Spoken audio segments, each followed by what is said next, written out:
Hello, everyone, and welcome to the Blues Hub Weekly Show. I'm your host, Brooke Grimsley, alongside former Blues forward and Stanley Cup champion Jamal Mayers. For those who are coming in, make sure you like and subscribe to this YouTube channel and follow us on social media for updates. We'll be here daily to provide coverage for all of your favorite local teams like the Blues. Jamal, how are you doing? And happy Easter. Happy Easter. I'm doing well. I'm doing well. How are you? Good. Any Easter egg hunting for you today? The kids are a little older, but the Easter Bunny did drop off some goodies for them, so um, they should be happy. But yeah, it's a little easier now.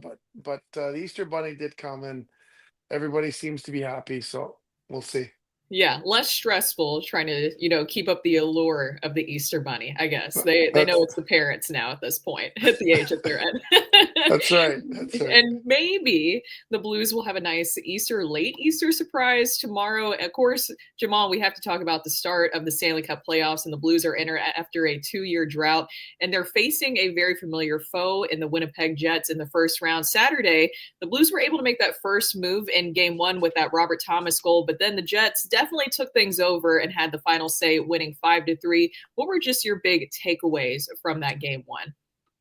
I thought they did a great job to start, obviously, in a tough environment with the whiteout and all the energy and the hoopla against the Canadian team, the team that won the President's Trophy, that has been playing well heading into the playoffs. So not an easy environment to enter into, and I thought they started uh, way better than I thought. I thought they would take them some time, but they started on time. They came out the right way. They got the jump on the Jets, and unfortunately weren't able to sustain it, but a tremendous amount of positives. I know it's tough when you have the third period that they had and you lose the hockey game, but we have to remind ourselves that they're playing the President's Trophy champions, and this is not going to be an easy series.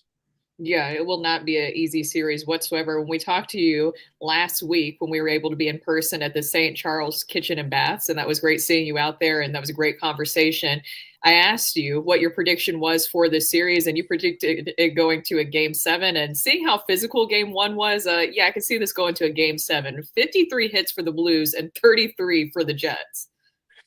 Yeah, I love the first round. The first round, first of all, there's hockey every night, multiple games going on at the same time, and it's for a hockey junkie like myself, it's you're getting a lot of hockey, so that's always fun. Every team, all 16 teams believe they can win the Stanley Cup at this point, and so every team is going all out. You've got a lot of young players that have never played in the playoffs. You can see their nervous energy, you can see the excitement, you can see all the the the pace is just so much faster, and the hockey's just tremendous. So it's uh it's been fun to watch, and you know what? It's gonna be, if the Blues do win this series, it's gonna be a long series. If the fans thought they were gonna go in there and come home with a 2-0 lead, that's not very realistic. From the start, I think I said it would be a positive if they go home 1-1. So they're still in line to do that. And the most important thing is to get a victory tomorrow night.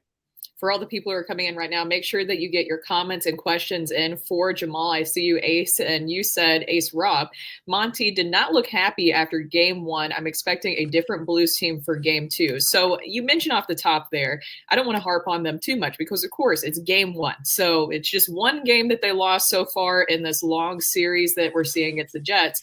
But the third period, I think we definitely have to talk about that. What changed, in your opinion, in the third period? Instead of managing the game, the Blues didn't really dictate any play and had just one shot on goal until, of course, that Joseph shot on Hellbuck with just seconds remaining. So I don't know if you fully count that one, but what do you think happened in the third period, in your opinion? Well, I think, you're playing against a team in the Jets that has, really good, tremendous players. And I think the Shifley line, quite frankly, took over in the third period. And I thought that it was perhaps a little bit overwhelming for the Blues in some respects. And I thought that it was a lot to ask of Parenko, who hadn't played in a long time, to go up against their top line. And with him and Camp Fowler, they may want to rethink that. And I think that there could be an adjustment made in that regard and who they match up against. But I think it was probably a little bit too much to expect, you know, Colton to come in and not have played for so long and to step in and play, eat up 20 plus minutes and play against the other team's top line. I think that's a tough thing to do, and I think I wouldn't be surprised if that changes for game two. And we saw some penalties, especially in the third period. And, the younger players are going to make some mistakes, especially when you're talking about the Stanley Cup playoffs, because things get really emotional. That was something that Montgomery talked about. You saw Neighbors with that penalty in the first period. And then you had that big one, in my opinion, that was kind of a momentum swing in a lot of ways with Bolduc and that cross checking penalty in the third period. Monty saying we can't take a penalty like that in the playoffs. What did you see from those younger guys kind of making those mistakes? Honestly, I'd rather they make those mistakes early on in the series than make them in games 4, 5, and 6. And I think that it's a great learning moment. You can't recreate the emotion that the playoffs bring about in you. And so the only way to go through it is to have that gain that experience rather is to go through it. And so yes, will Jake Neighbors and Zach Bolduc, would they like to take back those reactions that they had, taking those penalties and be a little bit more disciplined? You have to have the memory of an elephant in the playoffs. You might not be able to get somebody back until next year. It might be 2 years. But right now, the priority is and should be and always will be winning the hockey game. So you're not going to be able to get back like in a regular season game, get back at somebody within that game. The priority will be and should be the game that you're playing and winning that hockey game. And unfortunately, they made some young mistakes. And I think that you're seeing that not just with the Blues, a lot of teams. I've been watching a lot of hockey, and a lot of teams, young players are overly emotional and understandably so. They're excited, but it's part of that learning curve on what this second season means and what playing in the playoffs is all about. Staying on that edge, not going over it, and being disciplined and not taking ill-advised penalties. As somebody who's been there and done that, how do you manage the emotions during playoffs? I think the best way to explain it is you're gonna have to take a punch in the face. And what I mean, and not like you're fighting, drop gloves, drop, but you're gonna have to take a punch in the face where the ref doesn't see it. Because the reality is the refs only see the retaliation. So the best thing is to explain to these young guys is listen, you're gonna have to take a punch in the face, you're gonna have to take a slash. Initiate, don't retaliate, because you're gonna be the one that's going to the box. And you do not want to be that guy sitting in the box when it's the playoffs and your team's killing a penalty because of some penalty you took that you could have avoided. What do you think of the team's makeup overall? Because that is something that Monty talked about too in his post game, saying that we've got a fairly young team out there, a lot of guys playing their first game in the Stanley Cup playoffs. So that's why I know we will get better from it. And that is a great outlook on it because either way, this is a huge learning lesson, as you mentioned, for these young players on the fly, something that they need to know they need to do to be able to play in the playoffs. But just kind of looking at the makeup of this team, you do have that mix of guys who have been there, who have been able to win a Stanley Cup, but there is a lot of young guys in this group too.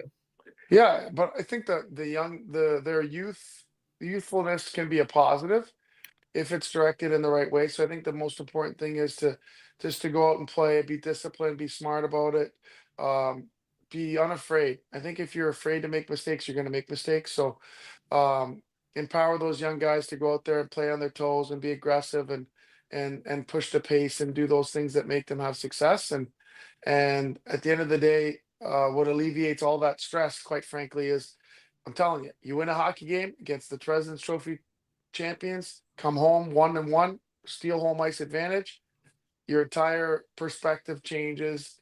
You get a sense of relief, and the pressure then turns to the Winnipeg Jets to have to find a way to win in St. Louis, which won't be easy. So the focus for the Blues, for me, and all the players, regardless of their age, is to go out there and get that victory. The most important thing is get that victory, get that win, so that you come home 1-1. I'm looking at all the comments that are coming in right now, and I see the battle that everybody's having back and forth about when exactly the momentum changed. And so, trying to address everybody's comments. In your opinion, if there was one big momentum shift in the game, one moment you could point to, what was it? Well, it probably was the Iafallo goal. I think the tying goal for them really was a tough one. It was kind of a broken play, backdoor, and kind of looked like an innocent enough play. And I think maybe Binner perhaps misplayed it. I would also argue that Pareko probably should have been a little bit closer to Iafallo. I think that the least dangerous player who created the play was Shifley, who was behind the net. But the most dangerous player was probably Iafallo, and I think the fact that it went off the net, didn't go straight to Iafallo, kind of opened up the legs of Bennington, and it was kind of a unlucky bounce, if you will. But I think that was a real tough goal to allow. Not giving blame to anybody in particular, just saying that the moment that happened, it kind of gave them momentum and gave them energy for the rest of the game. And for everybody who is coming in, make sure you continue to get those comments and questions in. We like to see those, and we'll try to address them throughout the show here tonight. Another thing, another big takeaway that I had from that game one is that you, of course, need to see more from that Schenn line offensively. Braden Schenn, not questioning how he is and his physical nature, because he accounted for 9 of those hits. I think that was a team high for the Blues, and the 53 that we talked about for the Blues in the game. But how do you get that Schenn line going more offensively?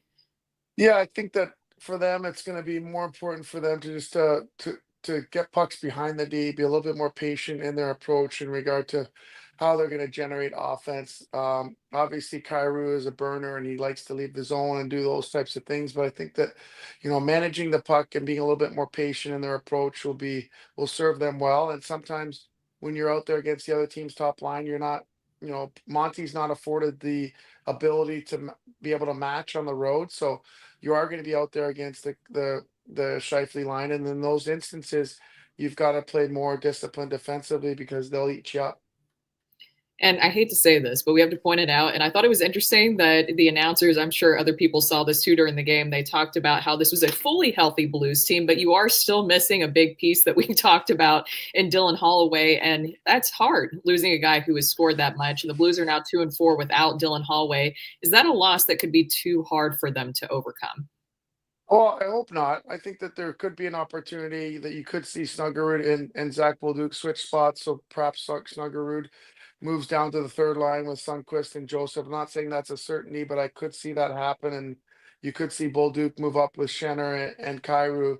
But I wouldn't be surprised if that does happen. But yeah, it's very difficult to miss a guy who had over 60 points, that has tremendous amount of chemistry with Kyrou and obviously Schenn as well. So not easy to replace a guy like that, but they are missing guys as well, and every team is at this time of the year, and you just have to find a way. And I think that's the most important thing. I think that one thing also, I don't want to overstate this, but I think that you could say that Hellebuck uh, and Benner would not be happy with their performance for either of them.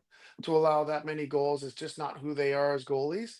So I would expect both of them to be better. And I think that for the Blues to win and steal a game on the road, Benner's going to have to be a lot better. Yeah, you need Jordan Binnington to be locked in like we saw in that 2019 run, and even Four Nations too, when he was able to win it for Team Canada. Now, this was a question, and we're bringing in Mike Meyer here in a little bit here soon for the prospect report, but he put this out on X, and I thought this was a good question that you kind of touched on there. Would you make any changes to the lineup for game 2 between the Blues and Jets? Yeah, I would. As far as bringing anybody in, I wouldn't necessarily do that. What I would do is I think I would switch Bolduc and Snuggerud. I think those two uh, could interchange and put a little pressure, less pressure on Snuggerud to have to perform offensively. Um, any other moves, honestly, it's switching the lines. I think the other lines have had success. I think sometimes if you overreact and overchange things too, it gives the sense from the player's perspective that you don't have trust and faith in the group. Um, I don't think that's the case, and I don't think that's the message Monty and his staff want to give across. But a little tinkering here and there isn't a bad idea. Yeah, Ace 6583 Rob asks, do the Blues need to put Tucker in? If so, who sits? No, I don't think we need to do that. I think you got to give Parenko a game, and I would just change the matchup and who you're putting him up against, so he doesn't have to go up against that Shifley line.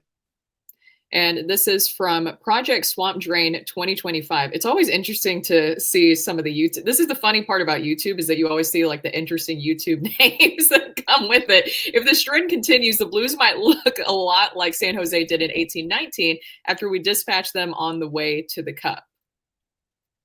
Uh, I don't know what he means by if this trend continues, but um, We're you still know, early. That's I know that people I always mean, hate hearing that. We're still early. I know that it's hard when you see what happens in game one, especially with them leading and then it kind of blowing apart in those last 20 minutes of the third period, but it is still early.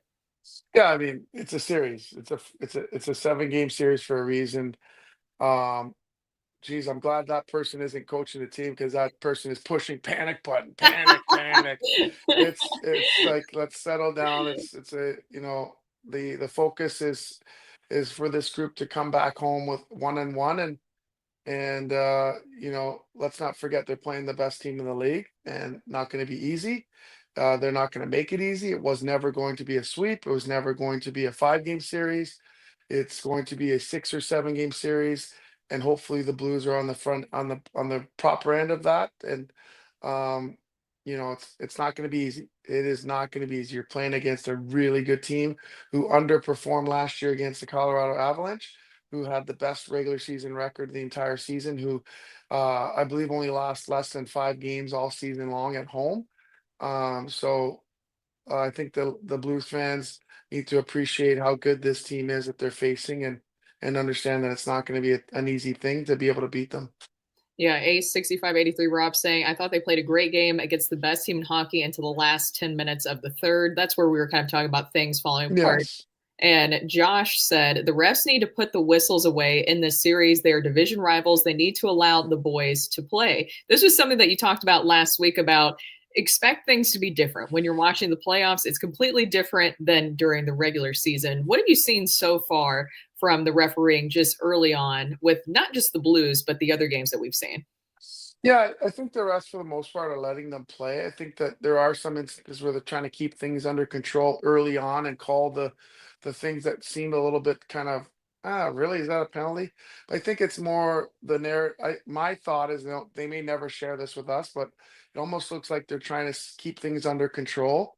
Um, and I think that calling penalties and only calling one penalty early on hopefully helps do that. I think as the series goes along, they will do more of letting the guys play.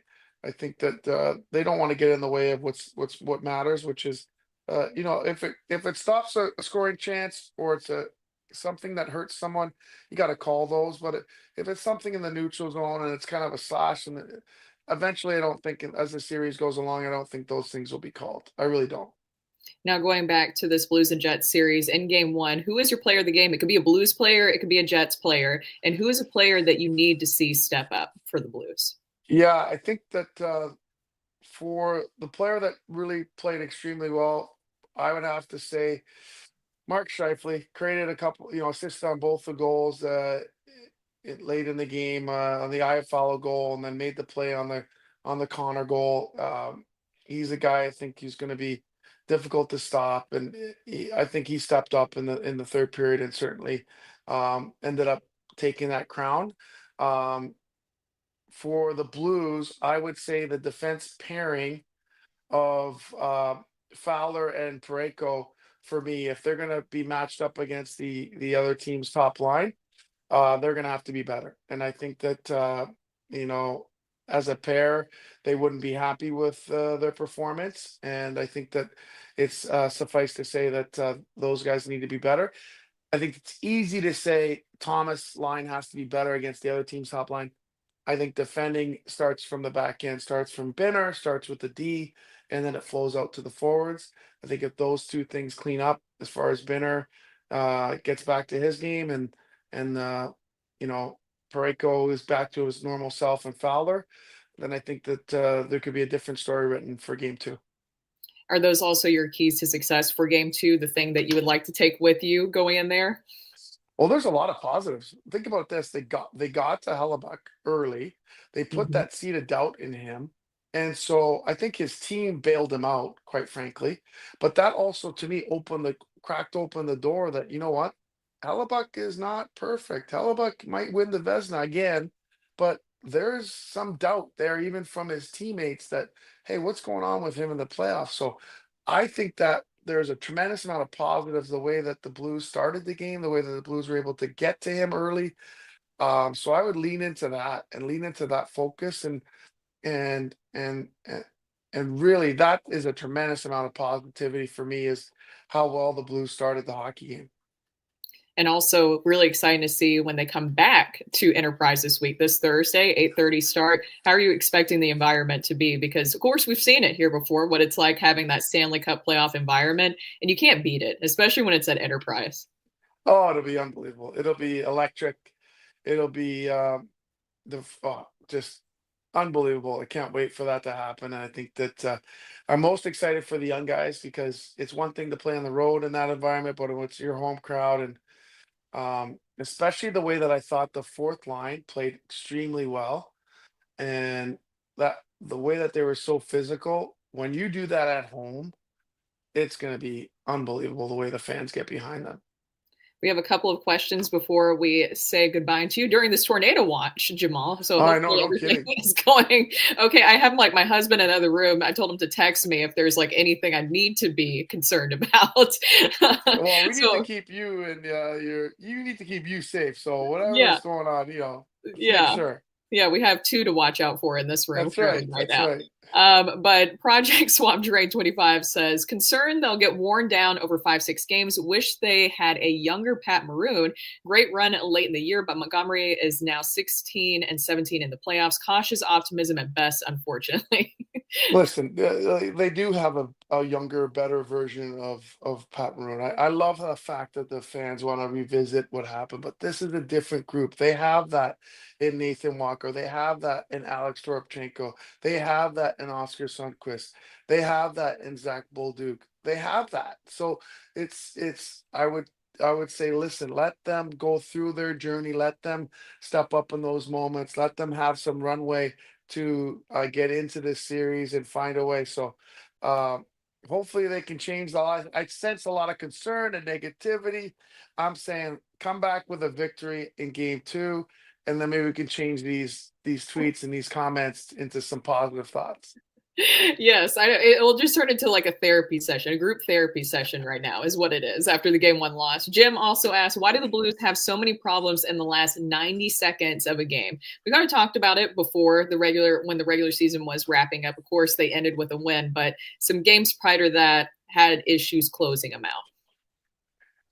Well, it's not easy. I think that some of it is tactics, some of it is your approach and how you defend 6-on-5. Some of it is your mindset as a player and how you choose to defend and how you talk about it as a team and how you manage that. And I think that sometimes when just like confidence wavers, it happens with teams. So if you have trouble in some respects closing out games and managing the 6-on-5 situations when the other team pulls their goalie, then you start to play nervous. You start to make uh ill-advised plays. You're not able to make those connected type of plays to leave the zone and protect your position.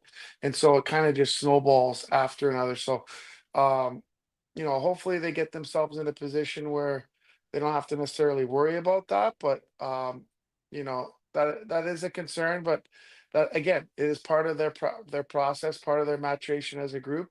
And I know everyone was because they went on this run. I hate to be the bearer of bad news. I know they went on this run. Everyone thinks this is 2019. They're going to win the Stanley Cup. This is probably not going to happen, but there are a lot of younger guys that are taking massive steps in their careers that are getting invaluable experiences that you cannot recreate in the regular season. And this is going to set this team up going forward for the next 2, 3, and 4 years when they are ready to win a Stanley Cup. So this is a good step for a team. I hope they shock the world and beat Winnipeg. It's not going to be easy. I'm telling you, it's still possible. You just got to win one game, come home with home ice advantage, and let's see what happens. I like that. We could turn this into a conversation of Jamal Mayers talks Blues fans off a cliff. Exactly. There you go. All right. Thank you so much, Jamal. And thank you guys for getting in your questions. And we'll have Mike Meyer with our prospect report coming up. Thank you so much, Jamal, and have a great night.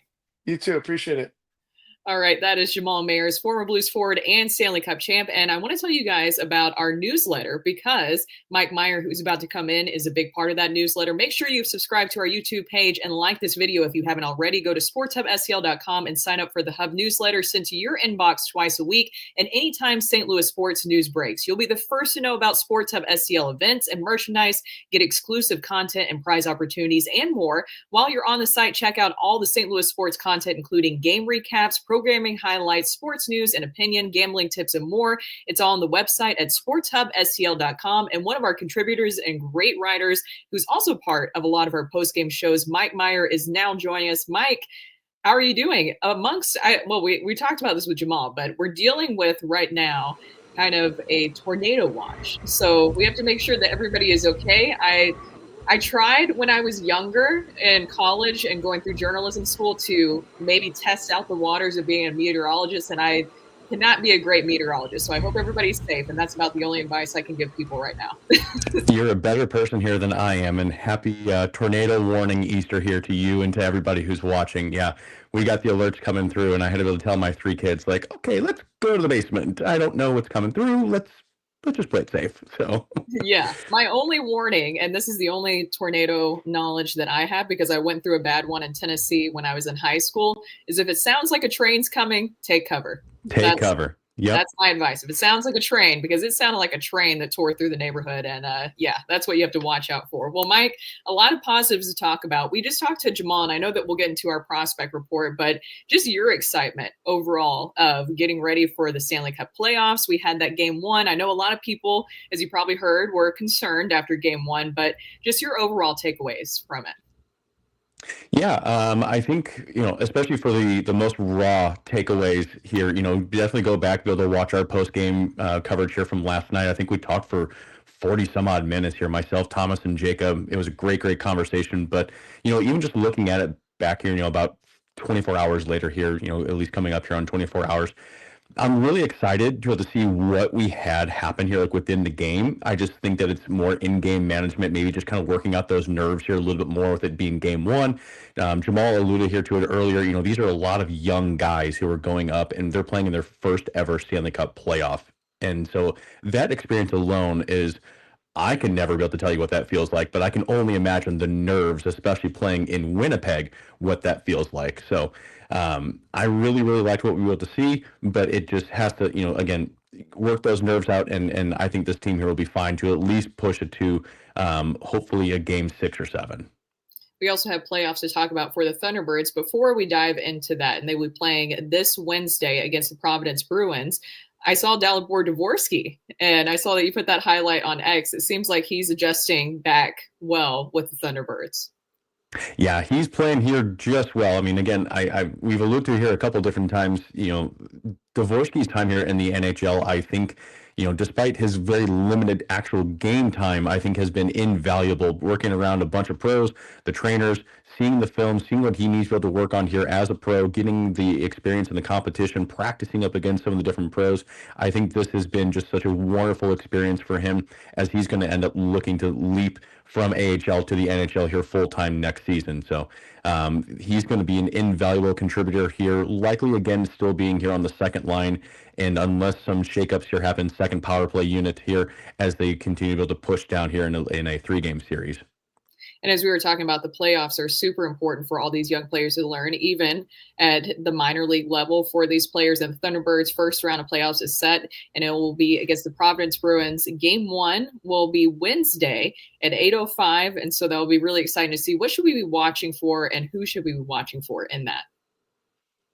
I think, outside of Dvorsky, fans may remember here Matthew Pekka. He led the way here against Providence, 12 points in 12 games, while Nikita Alexandrov, here another familiar game, he added 10 points in 8 matchups here, all up against Providence, including a 2-goal dramatic finish here in their last meeting here on March 30th. So I think those 2 players here alone, again, one of them here is not necessarily a prospect here in Matthew Pekka, but Nikita Alexandrov, he's right on the cusp here of just being that full-blown pro and losing that prospect status.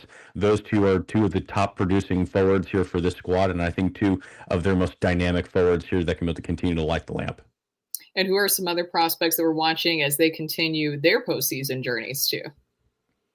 Yeah, Otto Stenberg here is going to end up being another one of those dynamic forwards. Even if he doesn't light the lamp, he is a player who last game, 2 games here ago, he led his way here into the offensive zone, setting up none other than Zach Dean, who we have not talked about here hardly at all, unfortunately, just due to injuries. He made his return to the lineup, and if you have the chance to go back and be able to watch this highlight reel goal that Zach Dean and Otto Stenberg set up, where Otto Stenberg weaved through a defender before putting up a one-timer here opportunity for Zach Dean so that he can be able to just here, I believe, open up the scoring here for the Springfield Thunderbirds. Getting Zach Dean back here into the fold, again, along with an Otto Stenberg, is going to be just a massive contribution here to their lineup. Awesome. Well, thank you so much, Mike. And I know it's going to be a really exciting week watching these young prospects, but also watching the Blues as they get ready to come back to Enterprise Center after game 2. Absolutely. Yep. Should be nothing but fun here, and just good, exciting playoff vibes and nerves here just all around. Yes, lots of excitement, nerves, and all of that. Thank you so much, Mike. And thank you, everybody, for joining us tonight for our Blues Hub weekly show. We will see you guys next week where hopefully we're talking about a lot more positives for the Blues.